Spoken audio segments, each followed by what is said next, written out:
People laughed, cameras flashed, and a stream of red wine slid slowly down his shirt. Before I get into what happened next, tell me where you're tuning in from. It's always nice to know someone out there understands. They all assumed he was a nobody.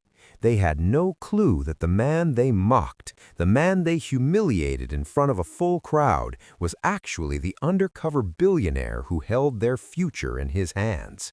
And what followed shocked every single person in that room.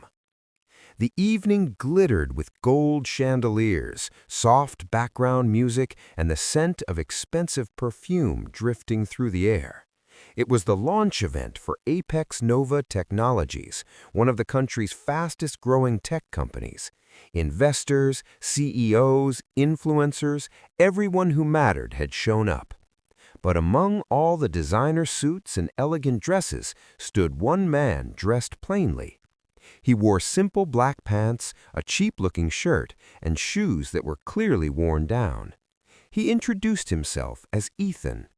To everyone else, he looked like a low-level worker who didn't belong in a fancy place like this. What no one realized was that Ethan Cross was actually the silent billionaire backing the entire company. A man worth over $8.2 billion, choosing to stay hidden so he could see the true nature of the people running the business. That's when everything spiraled. At the center of the room were the two founders, Adrian and Vanessa. Charming whenever cameras pointed their way, but harsh when they believed no one important was listening. Adrian spotted Ethan standing quietly near the wine table. He leaned toward Vanessa and whispered something.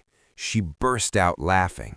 "Who let the waiter dress like that? He looks like he came to scrub the floors." Ethan heard every word, but he stayed calm.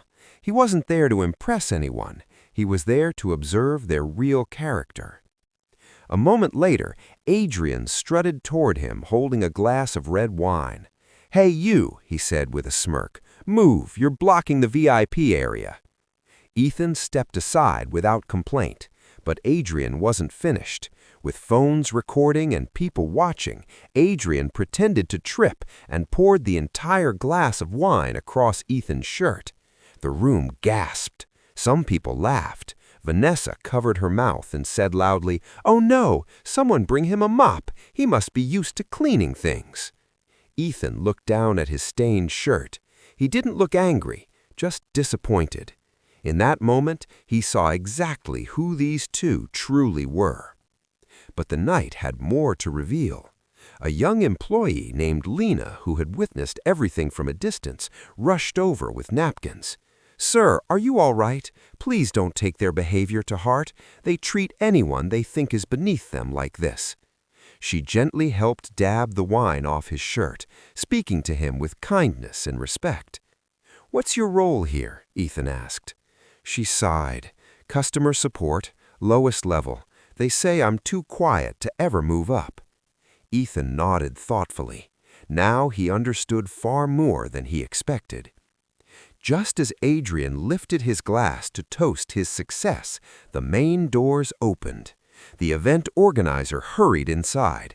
"Everyone, please stand. Our primary investor has arrived." The crowd turned toward the entrance. Cameras aimed at the doors. Whispers spread. But the billionaire wasn't outside. He was already in the room. Ethan stepped forward, brushing the dried wine off his shirt. Adrian frowned. "What's going on? Get this guy out of here." The organizer shook her neck nervously. "No, Adrian, this is Ethan Cross, the Ethan Cross, the majority investor." Silence fell. Vanessa's jaw tightened. Adrian's face turned pale. Someone's glass fell and shattered on the floor. Ethan spoke calmly. "I came here quietly to understand the true values behind this company. Tonight, I saw them clearly." He turned to Lena. "You will be promoted to head of customer operations, effective immediately." Lena covered her mouth in shock, her eyes filling with tears. Then Ethan faced Adrian and Vanessa. "As for the two of you, you poured wine on a man you assumed had no power. Tonight, you poured away your own careers. Gasps rippled across the room. In the morning, your contracts will be reviewed. This company will be led by people who treat others with dignity, not cruelty. Ethan walked toward the exit as the room fell completely silent. Some people looked ashamed, others were stunned. Lena hurried after him, still overwhelmed. "Why didn't you say anything when they insulted you?" Ethan gave a gentle smile. Because sometimes people show their true selves when they believe the person in front of them doesn't matter. That night, two powerful founders lost everything for forgetting a simple truth. Respect is worth more than money, and kindness is never wasted. If you enjoyed this story, don't forget to like, share, and subscribe for more powerful stories like this. Thank you for watching.